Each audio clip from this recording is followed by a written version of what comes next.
All right, we are live. Okay, so we finally made it to the live stream. We had our share of technical difficulties, but we're here now. Yes. Just as a fair warning to anybody chiming in, we're aware that there may be some cutting in and out, but we'll try and be mindful of that as the conversation goes. That way we don't lose any of the words that we're trying to say. So without further ado, the second guest on this podcast is Paul Gubernachuck, or Goober.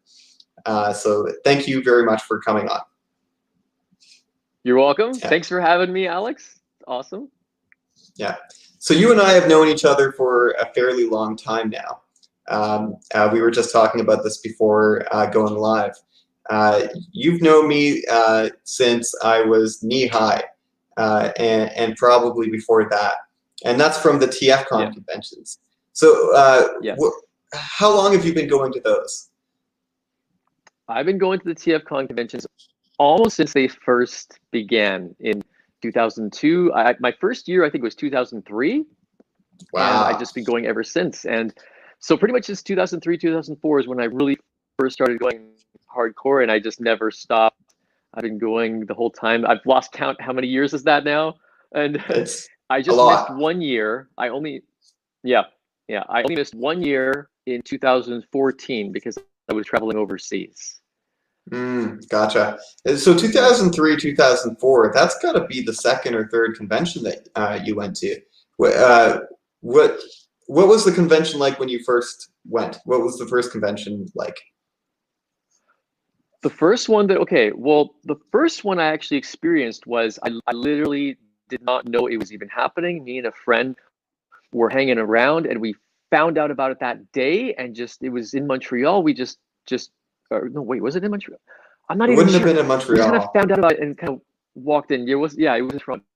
I guess I happened to be there. Me and a friend of mine, we just happened to waltz in and discover it, and that's when I first realized, oh my God, there's actually a community that rallies around Transformers and does these communal events. Up until then, I had no clue that even existed. I didn't know about BotCon. I didn't even know there was a thing of known as Transformers conventions. I didn't even know. I knew that there were conventions, but I didn't know there were actual Transformers specific conventions. So when I first discovered that first time, it blew my mind. And then after that, I kind of started following what was going on. So my first real convention where I was really aware of it and went to it intending to go and really excited about it was 2004, I think. And that was the year, don't quote me, it was either 2003 or 2004, but it was the year that David K was there. It was David K's first year being there. First real con I went to. And that was great. Way back then, I had no interest in Beast Wars at all. I was strictly a G1 fanatic. And David K was there. I was like, Dave who? I didn't know who David K was until I got there and realized, oh, okay, he did the voices of, Megatron and Beast Wars. Okay, cool. But so I feel like by the end of the convention, I was a David K fan because he was an awesome guy and it was great to meet him. So even if I didn't know who he was, I left just being in love with David K. I had no idea that they were bringing on high-profile guests that early on. That's pretty cool. I figured that the first 4 or 5 conventions would have been nobody. Well, that's the thing, though. That's an interesting point there, Alex, because at that time, David K was not a big name. He hadn't been. That was like at least he wasn't a big name in the Transformers community. That was the beginnings. That was kind of like, how do I say this? No, he was already known, but he hadn't, I think since then is when he really started gaining the popularity and notoriety that he has now, right? But back then, I don't think, not just him, but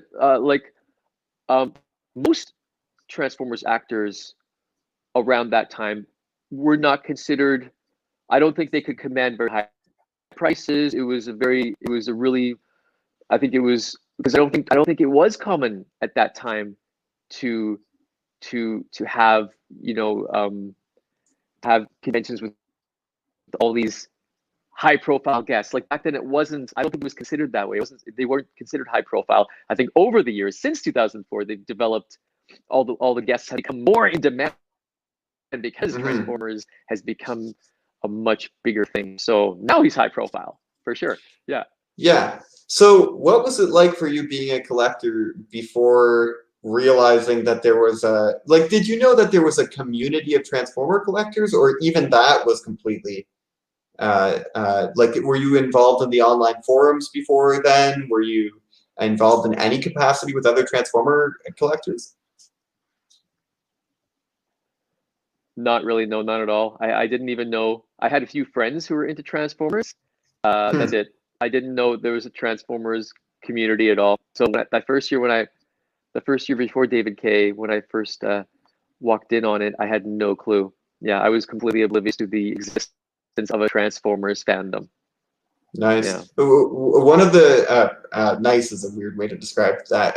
That must have been difficult. But one of the things that Cameron and I were talking about during the last podcast was this sense of being isolated, especially when you're young. And that's something that I felt to a certain extent. But I grew up being involved in the Transformers community. So even though in my day-to-day life, I could talk to my dad about that stuff, but none of my friends really got, my interests. I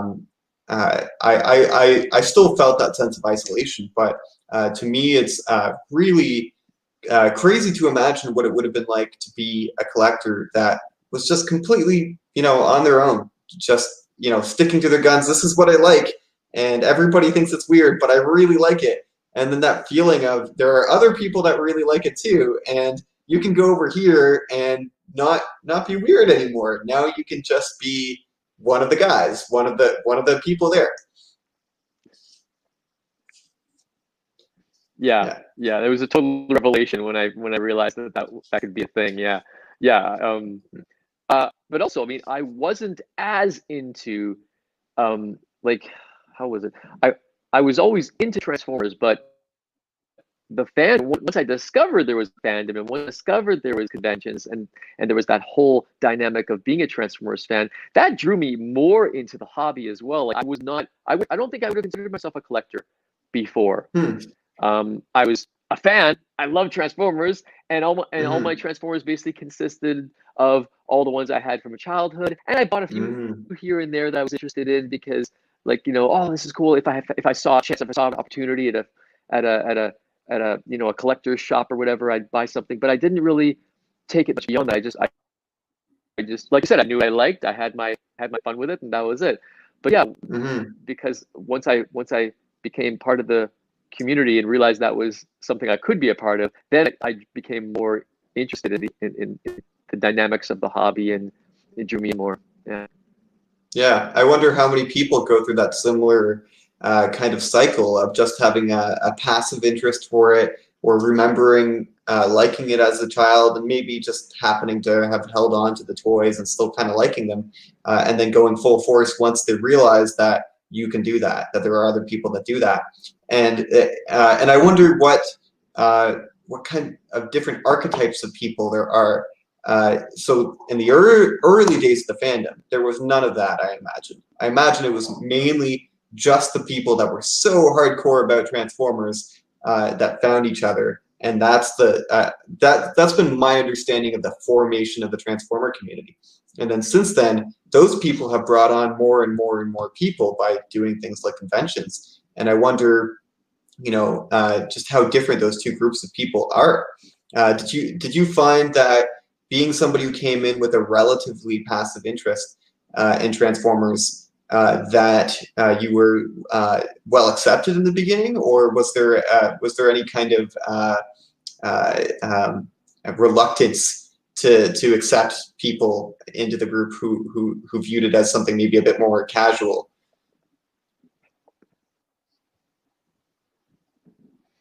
Well, okay. I think I missed a couple of words you said there because of the glitch. You said I was something at the beginning. Was I what? Or so did you feel accepted here we are. being With technical somebody? issues. Yeah, it's we'll get through it at some point. I'm Okay. interested to see how the recording does versus the live stream. I wonder if it is catching both of us better than we're catching each other. I hope so. Anyways, Yeah, when maybe. when you first joined the community, did you find that there was an acceptance of new people coming in, just getting interested in the hobby? Yeah, I think so. And I think that's always been there. Like I don't feel that that's changed. I feel that's always been um an aspect of the fan base because there's always new fans coming in, and now there's even more continuities of transform into, and younger kids are always getting into it, and so it's yeah, that's just not been a constant. When I first entered, uh, I was I was more like fish out of water first, just because I was so blown away by some people's knowledge of Transformers. I was like, because beforehand I thought, oh, I'm a big Transformers fan, but I was only talking within my sphere of I was only talking within my sphere of influence, where it was just me, the one Transformers fan, and then all Mhm. my friends, my circle of friends who knew nothing about Transformers. So that's all I had to go with. Suddenly I was in a group of people where everyone was a Transformers fan, and there were people who were way bigger fans than I was at the time and had way more knowledge than I did. And it was like, Mhm. whoa. Like one of the first things I remember thinking to myself at first, like, wow, some of these people spend way more time with Transformers than I do. And I was, kind of blown away. Yeah, And yeah, and then through that, that kind of just brought me deeper into it. Like I said before, that brought me deeper into it, realizing, wow, I mean, you actually can be more into this. There's actually more to explore. There's more rabbit holes yeah. to go down. So that just brought me in further. Yeah. For sure, for sure. Before we continue, I think there's something we can try to improve the video quality here. If you're in full screen, you'll want to get out of it, and you should see a cam mic option down at the center of the screen, and then you can click on that, and you can go to your Okay. camera settings, Yes. and you can click Show Advanced, and you can change it down to low definition, Yep. and that might help. Is it okay? And it's only giving me the option of front camera and back camera. It's not actually giving me definition options. Oh. Okay. Yeah, it's Well, not oh giving me that well. option. Okay, that's fine. I Interesting. figured it's something we could try. Oh Anyways, no! Am I really? the Am I glitching up a the lot? a little bit, but it's more so on the side of the video than it is on the audio. Oh, So that's totally okay. We're still having a decent conversation, I think. okay. So why don't we Okay, broach the cool. subject Yeah. of the Slurpee Run and what that is and how it came about and maybe yeah. Well, I'll leave you with that, and I'll let you take it from there.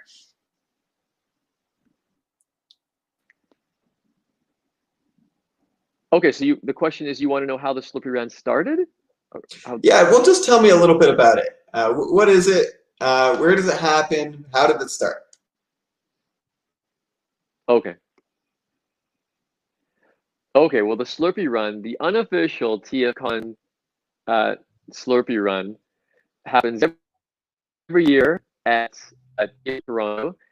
It's been happening since 2000. I can't remember the exact year again. It's been happening since either 2012 or 2013. Mhm.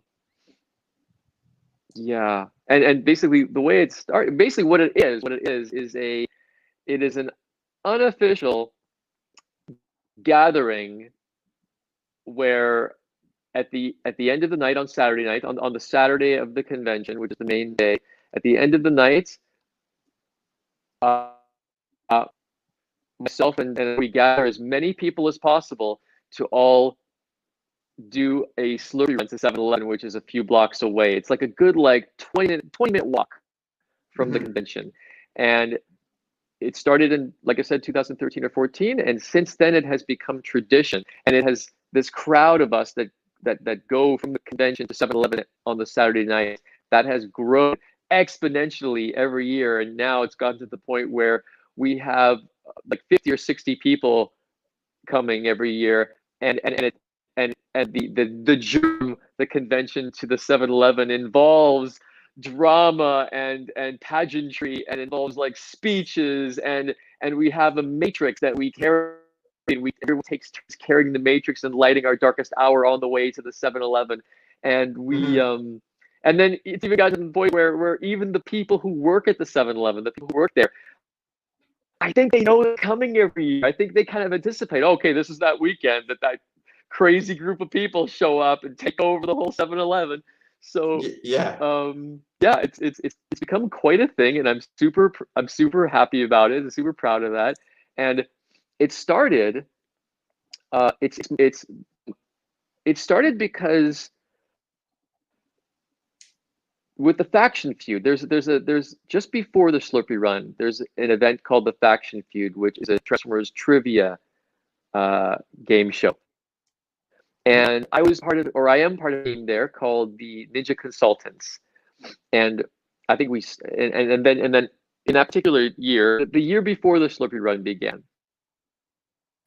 So this is probably 2012, I guess. In that year, the Ninja Consultants, we rivaled against another team called the Feminisms. I don't think they weren't called that at that time, but they eventually took the name Feminisms, and they were our nemesis. They were. We had crazy rivalry with this group, and we just tore each other to shreds. And I think we beat them, they beat us, all this stuff. But on this particular night, the year before the Slurpee Run officially began for us, after the faction feud ended, we thought, okay, well, good game. I can't remember who won that year actually, but we were like, okay, guys, yeah, you guys are like, oh, you guys are a bunch of a-holes. You're our rivals. You're our nemesis. And but at the end of the show, okay, let's bury the hatchet. Let's make a truce. Let's celebrate together. And we spent some time first of all, just because we wanted to, for shits and giggles, we took photos of ourselves, like pretending to like have a big battle scene. We had a giant battle scene and took photos of each other doing this big battle scene as if we were, having a Transformers to the fight to the finish. And then we thought, well, let's celebrate. Well, how do we celebrate? So we all went to the bar, the convention bar, the hotel bar, and then I don't think, and a few of us, I think a few of us, yeah, and also one of the other people on the team, on my team, the Ninja Consultants, Ninjatron doesn't drink, so we thought, well, let's celebrate. We don't want to get drunk. We drink. So, I can't remember how it happened, but we somehow managed to get the bartender to give us a jug of Kool-Aid, a giant, massive jug of blue Kool-Aid, instead of giving us alcohol. I think it's because they mixed Kool-Aid into the drinks. So we just got them to give us a giant pot of Kool-Aid. And we spent the next couple of hours completely getting sugar high on Kool-Aid. And we were more obnoxious and more insane than any people there consuming alcohol. We literally were singing songs. We had this huge, insane rendition of "Dare to Be Stupid," and we were singing it on the tops of our lungs in the bar, way louder than anyone else was being. We had the security actually came to us. The security had to shut us down and tell us to be quiet. Oh, we actually I think we got thrown out of the bar because of that. So we were like, holy crap, we're like causing like a bigger stir than any people getting drunk. And so we were just we thought it was hilarious that this all happened because we were drinking blue Kool-Aid. And and it was just a really great bonding experience. Like the Ninja Consultants and the Fur Ninjas, as adversaries as we were, we managed that night. We became comrades. It was great. We became comrades. And then so anyway, fast forward to the next year. Next year we did the same thing, Faction Feud, Ninja Consultants versus Feminisms, and we wanted to celebrate again afterward. I can't remember who won, who lost, but we wanted to have celebrations again. We tried to go to the bar again. this year, the bar, they did not have the Kool-Aid for us that we wanted. We're like, what I do we wonder do? why. We need to get high on sugar. Yeah. What do we do? So, Yeah. so I think I decided, I knew there was a 7-Eleven down the street, and I had gone there before in different years to get a Slurpee and stuff. So I thought, you know what? Let's do a Slurpee Run, guys. And from where I am, where I come from in Winnipeg, Slurpee runs were like a common thing. It was just that's what you would call. That's what you would call it when you and your buddies went down to 7-Eleven in the middle of the winter to get a Slurpee at -40 below, and it was like whatever. That was cool. So I suggested, let's go for a Slurpee Run, and we're like, yeah, let's do it. So everybody went for Slurpee Run. It was just the Ninja Consultants, the Feminisms, and a couple other friends that we gathered together. Maybe it was like 10 of us, maybe if that, and we all went to 7-Eleven and did our Slurpee Run. And so that's how it started. And then every year we just kept on doing it. Yeah, that's how it started. And then every year we just did it again and again and again. And we always just tried to gather more and more people. And the snowball just, it just kept gathering. Can I interject for a minute? And we just, yeah, just for a minute. I want to give some context. This is what it has become today. Now there's a literal mob of Transformer collectors, which is already really weird. Transformer collectors, if they're in a group setting, it's in a convention. Otherwise, it just doesn't tend to happen. But there's a literal mob of collectors that walk about 1 kilometer, that's about how long it is, singing at the top of their lungs, Dare to Be Stupid, and whatever other songs, You Got the Touch, whatever. And Paul here is at the front with the Matrix of Leadership opened up, and it's bright.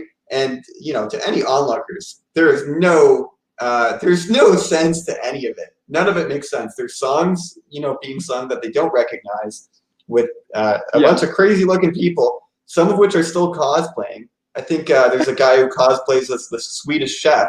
So even if you know Transformers, you're still pretty confused as to what's going on there. And lately, there's been actual guests from the convention that take part in this. And so I've been involved in a couple of these. And the last time, I was walking alongside Aaron Archer, who ran the Transformers toy line for years. And the voice of Daniel was there as well. And I'm probably forgetting a couple of other guests that took part in it. And we're just walking through the street just to get a Slurpee at midnight, too. So this is not the time at which you would expect this to happen. There's so many layers of why this is crazy. And it's so cool to see the voice of Daniel really got into it. I think he gave a speech at one point, too, which is really cool. And we take a big group picture at the end. And definitely worry the 7-Eleven employees a little bit, because that would be quite a sight to see Swedish Chef and a bunch of others walking in. Somebody with a rainbow hat, all walking in, all lining up for the same thing. Nobody gets anything else. Nobody also gets a snack. It's just a bunch of Slurpees, so they have to be prepared for it by now. Yeah. So it's a blast. So if anybody, whenever conventions become a thing again,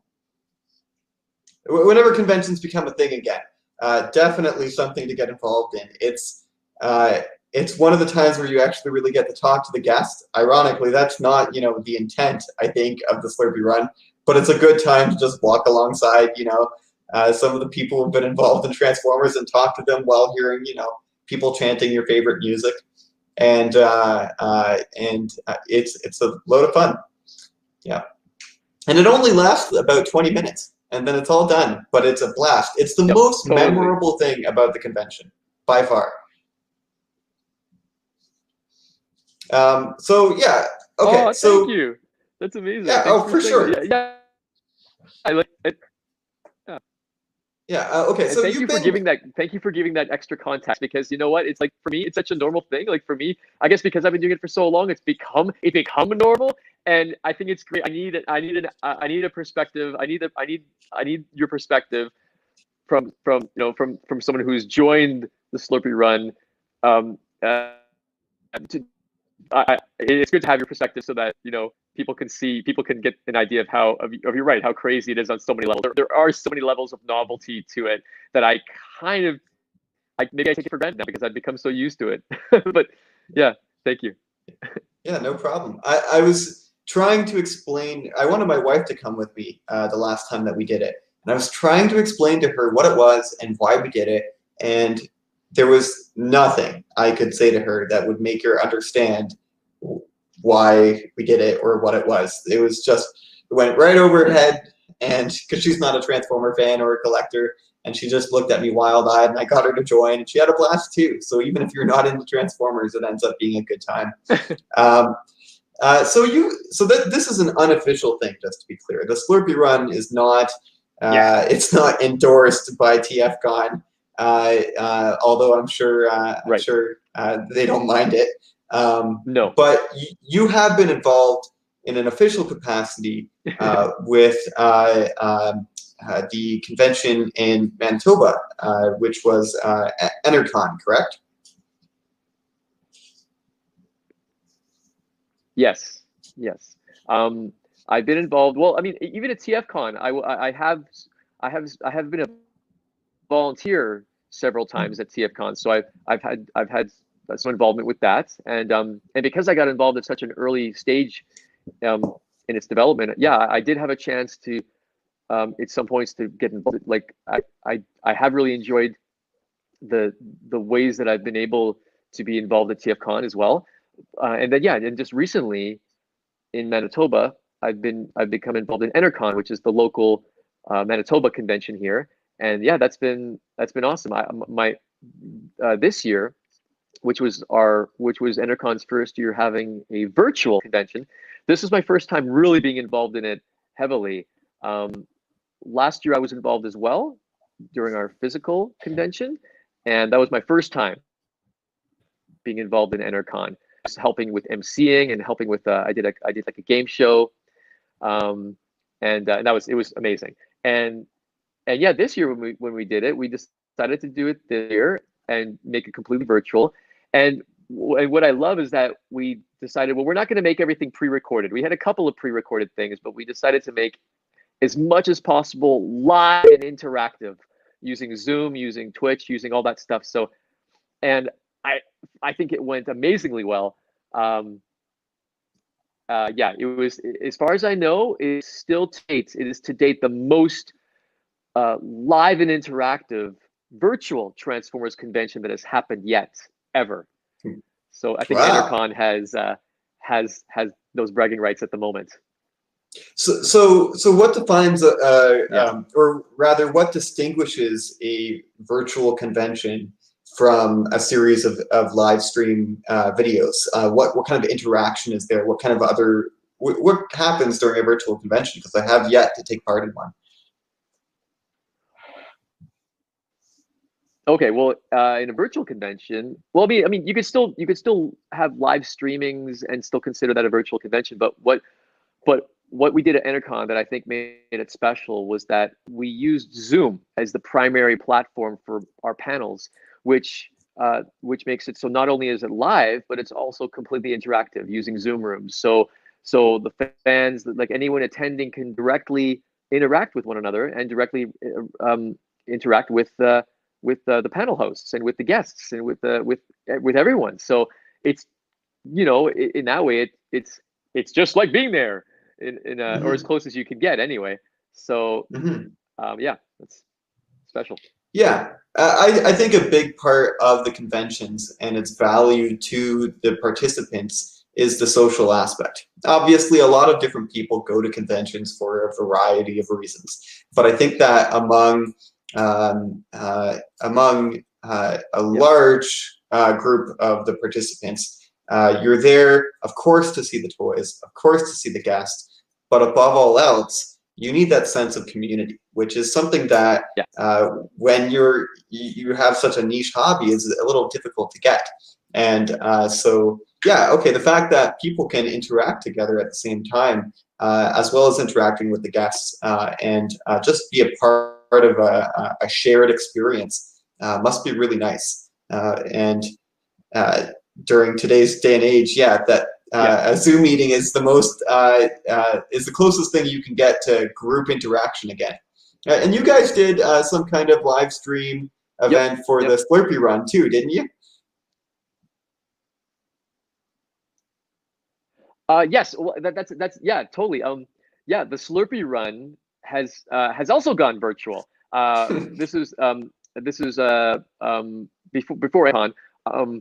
Yeah, like I was or before I got involved with Entercon, myself and the Slurpee Run team, which consists of like I was saying, the people who were in the a few of the people who were in the Ninja Consultants and the Feminisms. We now compose the Slurpee Run team that plans these runs every year. But now, because of the pandemic, we decided, well, we really miss having the Slurpee Runs at the physical conventions, and the virtual conventions. We're like, well, we can't really have a virtual Slurpee Run, can we? Can we? And then we thought, yes, we can have a virtual Slurpee Run. So, and we realized we don't even necessarily need a convention to have an excuse to do it either. We can have a virtual Slurpee Run anytime we want. And we did have a virtual Slurpee Run during the scheduled virtual TFcon this year. And what it was is, the way it works is that a few of us actually go out in field, and actually like myself and a few people, we actually go to our physical 7-Eleven here in the area where I Winnipeg, and we film from there. Like we live stream from there, and try to have an opening ceremony and all that stuff, and then we encourage everyone else to follow along at home, and they can make their own drinks at home. They can make their own Slurpee if they can, or whatever kind of beverage desire. And from the comfort and safety of their home, we can all interact with each other. We can all do the same things we would do on the Slurpee Run, which is hanging out, talking, joking around, singing, whatever. We can do all those same things with Zoom. So because of that, we've been having pretty successful virtual Slurpee Runs that still feel just as unified and just as special as doing it in person, because it's the people, right? It's the people that we're gathering that makes it special, and that's what's the most important thing. So I think it's been working pretty well, and so oh, my AirPods are about to die. It says, oh boy, I have to. Okay, well, I'll cross that bridge when I get to it. So, but so now the team, the Slurpee Run team, we're intending to make several Slurpee Runs every year, maybe 4 Slurpee Runs a year now. We want to do it seasonally. Maybe we recently had a Halloween Slurpee Run. We want to do a Christmas Slurpee Run.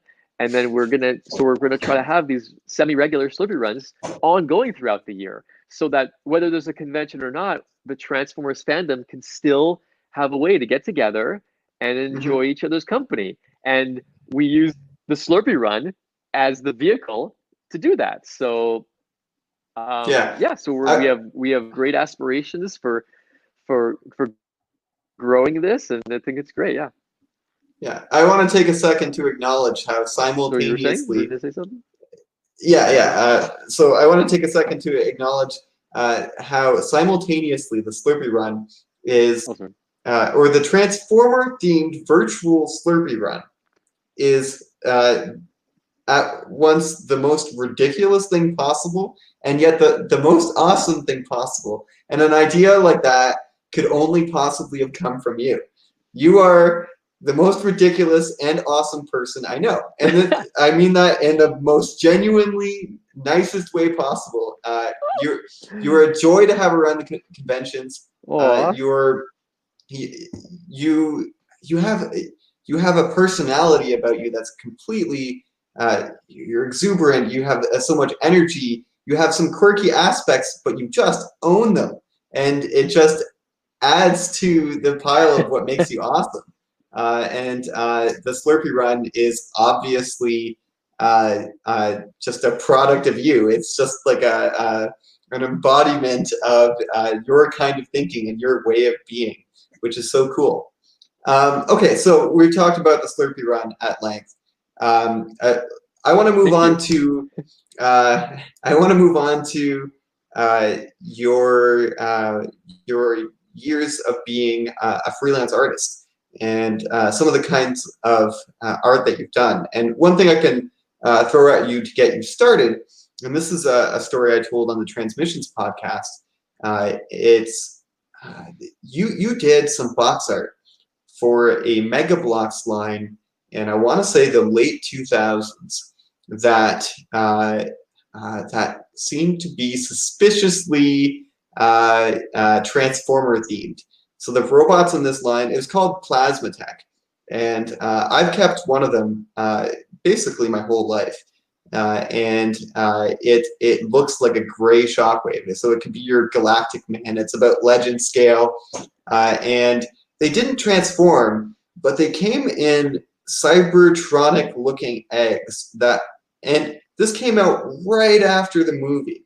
And so I remember thinking at the time, even as a kid, this is clearly a little bit maybe based off of the Transformers in the 2007 movie coming down out of the atmosphere in egg-like structures, or I forget if that was their alt mode at the time, but nonetheless, it was a kind of spherical object that they came down in, and that's exactly what these Plasmatech robots came in. But you did the box art for them, and I spent my childhood looking at that artwork, thinking it was the coolest thing on the. It was some of the coolest artwork involved in my collection at the time, and it had a feel to it that was very familiar to me. And it seemed like it was inspired by Transformers, but I couldn't quite put my finger on it at the time. And then I found out later in life that my friend Paul actually did the box art for it, which is the coolest thing. So I'll let you take it from there. Just tell me about some of the art that you've done and maybe elaborate on the Mega Bloks stuff. Okay, cool. Yeah, I think that's a hilarious.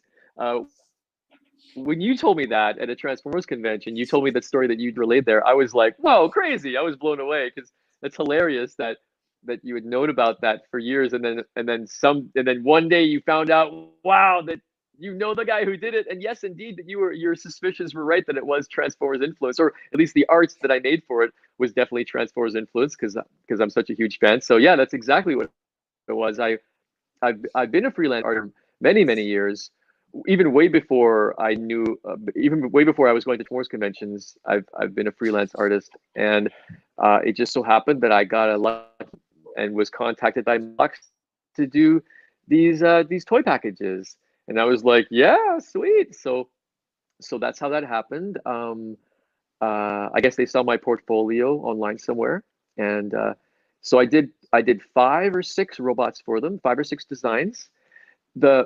I did not design them. They gave me the designs. They just told me, okay, draw your rendition of these designs. So I can't credit for designing them. I just drew them.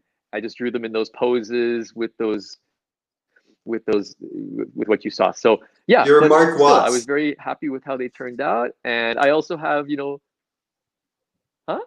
I said you're Mark Watts. I shouldn't have talked over you while you were talking. Our audio quality isn't good enough to support that. But Oh, as an aside, Mark Watts did the original box Mark art Watts. for the G1 Transformers, at least the initial wave. So that Oh, okay. you're the Mark Watts Yes. of Mega Bloks Plasmatech. Sure. Yes. Okay, sure. Maybe in 20 years from now, all the Plasmatech fans will come out of the woodwork and pay me big bucks to go to conventions and talk about it and sign Yeah. autographs. That'd be great. So yeah, but well, yeah, but I guess unfortunately, Plasmatech was a very short, small line. It wasn't a big thing. I think I don't know if it went beyond those 6 pieces that I did the box art for. I'm not sure, but yeah, but it was fun. It was great. I have some in my collection too, for keepsakes. And but aside from that, yeah, I've been enjoying doing freelance art for many years. I've done some Transformers commissions for people at the conventions, just for myself, just as a side, just doing it personally for people. Um, I haven't officially ever done any Transformers branded work for Hasbro. That's something that would be awesome. I would love to do that at some point. We'll see. Yeah, and right now I'm just working on producing my own art. I just want to kind of create my own art that feels good to me. It's been a long time since I've done something that was purely of my own design from my own heart. So I want to get more into doing that. Yeah, I'm not sure. Any other questions? I'm not really sure what else to say about that, but yeah, anything else you want No, to that's fine. ask about I, that? I think you totally said plenty. I want to share some of Oh, the the camera's being weird. Oh, there we go. let's see if I can find us a good image. And hopefully we can make Plasma Tech make a comeback. Because it is, if you're looking for legend scale robots, it is a totally underrated line. It is really awesome. Oh no, the image here. Let's see, Mega Blocks. Oh no, Cool. it's a little obscure. Yeah, I see some images there. I see that you found a couple Plasma Tech images. Yeah, they're all coming across so tiny. Let's see if I can at least find the toys here. Here, open image in a new tab. Okay, so it's a little low res, so apologies. If you click on one, you can expand it, right? It can. Oh, there. Yeah. Yeah. So this right here is my favorite. Those are the toys. Yeah. So I'll show the artwork in a second. I just want to show what the line is. So yeah, this right here is my favorite. It's it seems to be inspired by Shockwave, to me anyways. And they had a style to them that seemed to be very Gundam-like, very Transformers-like, and also slightly influenced by the newer Transformer movie at the time. This one here was really cool too. I used to imagine that this was Jetfire, and this here was Shockwave, and this was my Bumblebee at the time.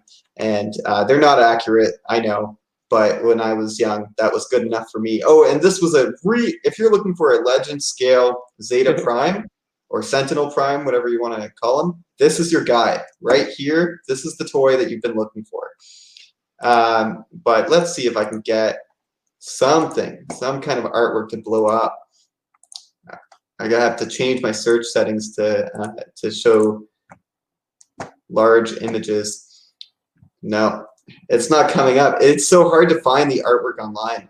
I've tried before. Oh, well. Oh, looks like I lost Paul. Just me now. Well, you can't interview yourself. Hey, am I still here? Are we still on? Are we still on? Yeah, you're back. You're good. Okay, the system booted me out for a second. Okay. We're all good. Okay, so we've talked about the artwork you've done. We've talked about your involvement in conventions. We've talked about the Slurpee Run. And again, apologies I couldn't show a better version of your artwork. Maybe if you happen to have a link to your portfolio or something, you can send that to me after the show. And I can include it in the description and people can check that out. Sure. And I seem to remember that artwork was actually in your portfolio the last time I checked it out. The other subject I wanted to talk to you about was you are a very, very well-traveled man. And someone even described you as nomadic, which I think is just a really cool aspect about you. You seem to travel constantly around the world. You spend long periods of times in crazy far places. And so I'm curious what that's like. And then I'm also, as an aside, I'm curious to know if there are any interesting Transformer collector or fan meetups that you make in unlikely places. I think you've been to Kenya. Am I right about that? Yes. I've been to Kenya. So I wonder, like, in a place. Yeah, I've been to like many places. That's an interesting question. By all means, the floor is yours. Oh, sorry. What was the last thing you said? I was just gonna say essentially that. I think there's a serious lag. Sorry. Yeah. All good. Okay, so I will say this, and then I won't say anything after. The floor is yours. I'm curious to know if you run into interesting transformer collectors in random places like Kenya. Not that I expect that there are any there, but there could be, right? And just in general, I'm interested to know about your traveling ways.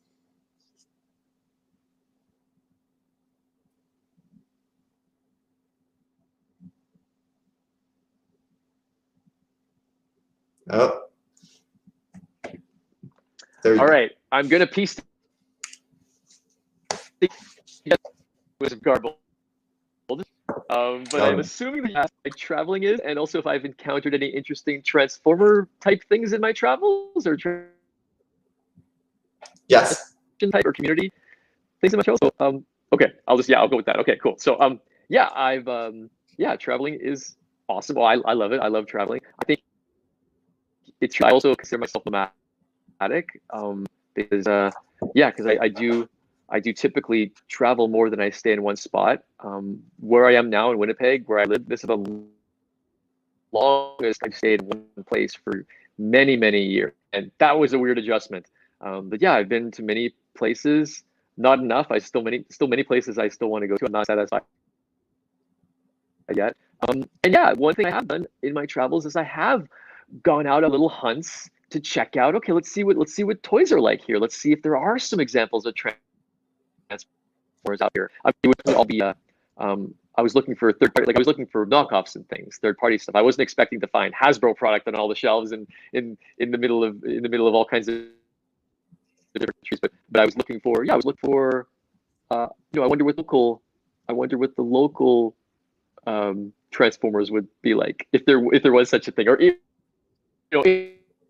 that is there. So yeah, and I have been surprised. I've been to a place had interesting specimens of Transformer type toys, and with all kinds of crazy names. And the funniest examples of that is when I would find Transformers knockoffs that were very clear knockoffs of a particular mold or a particular character, but they would just completely mash it with something, or the colors were weird, or they replaced the head with something crazy, and even the packaging, and like they would. I've seen some Transformers knockoffs where the packaging would just be, you could tell they were trying to go for Transformers, but they couldn't do that because of copyright. So there was one package I saw that said Franz Torners, and all kinds of things like that. I saw, so I've taken photos of all of those. So I do have photo examples of most of those interesting specimens I've collected through my travels. In particular, I remember seeing really crazy Transformers knockoffs in India, in parts of Indonesia, even in Kenya, in parts of Africa. I've seen crazy Transformers knockoffs. So I guess it's safe to say that most countries I've been to, I have seen Transformer type knockoffs, because every country has toys. There's always going to be toy there somewhere. It's somewhere, even in the no matter how small the market, there's always going to be some kind of toy there. And yeah, more times than not, I have seen strange versions of Transformers floating about, which I love, which I think is great to see that. Yeah, for sure. I can't seem to help myself if I'm in some kind of off-brand dollar store. I have to check out the toys there, and it seems like each one of those stores has a completely different assortment of knockoff Transformers. And to me, that's more exciting than looking at the new Transformers, because the new Transformers, it's oftentimes the same characters that you've seen over and over again, but you don't know what you're in for when it comes to those crazy knockoffs, and they're all super cheap. So you can get whichever one you want, and maybe it's an oversized Waspinator, and he's missing his legs, and he's pink. But that's crazy. How did that come to be? Who decided, let's take this Waspinator toy, blow it up, take the legs off, and make it pink and sell it? Some of them don't transform properly. Some of them are completely original designs, or rather original molds that are clearly meant to be heavily referencing some particular character, which I think is pretty cool too. Yeah, and so you find toys or transforming knockoff robots literally all over the globe.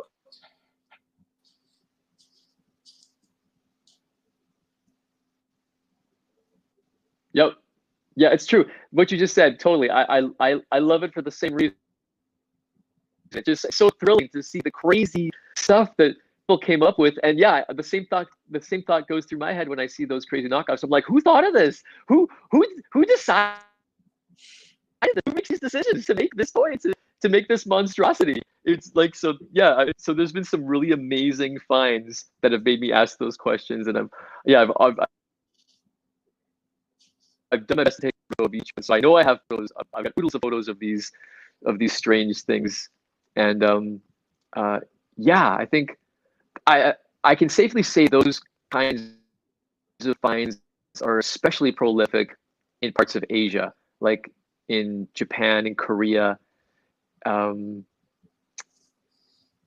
there was like stuff like that was everywhere. So yeah, and yeah, it's great. It's like you said, it's very thrilling to go to those to go to the bargain markets and see those things. Like there's been places I've been to local markets, just small markets. There'd be like, let's say, livestock and cattle hanging, and then right next to it would be a small little hut with some Transformers knockoffs inside. Like, so sometimes the contrast could be just in itself, just the environments that I found some of these things, just the environments themselves were novel. And think I would find a Transformers knockoff in this kind of place. It was just such a cool surprise. Mm-hmm. Mm-hmm. Okay, awesome. So that pretty much covers, most of what I wanted us to talk about. So hopefully anybody who dares to watch this podcast sees how cool the Slurpee Run is, that you're a well-traveled person, and if you want to talk to somebody about what knockoffs you can get where, and just see interesting pictures about that, you're their guy. And I encourage anybody that sees you at a TFcon to come and meet you, because you're definitely one of the most interesting people at the convention, and you're always a joy to talk to. And the perfect place to do it is the Slurpee Run. So I think we're just about ready to put an end to this. I'll give you a chance. Everyone come talk to me. Yeah. So I'll give you a chance to let people know if there's somewhere that you want them to follow you. If not, that's okay as well. Maybe you prefer to just keep to yourself and you don't want anybody following you on Twitter or Facebook. But if you want to send me that after the episode, as well as your portfolio, then if the mic cuts out, then people can still get a chance to see you.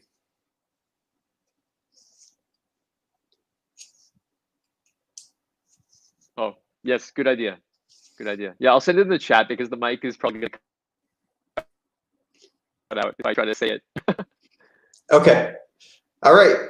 Then with that, Nice. Let's put an end to this. Thank you. I think we had one live viewer during the stream, so thank you to that live viewer. It's probably Mom. Thanks, Mom. And we will see you next time. I'm already talking to somebody else about coming on the show, and it should be a good one. So thanks, Paul, and goodbye, everyone.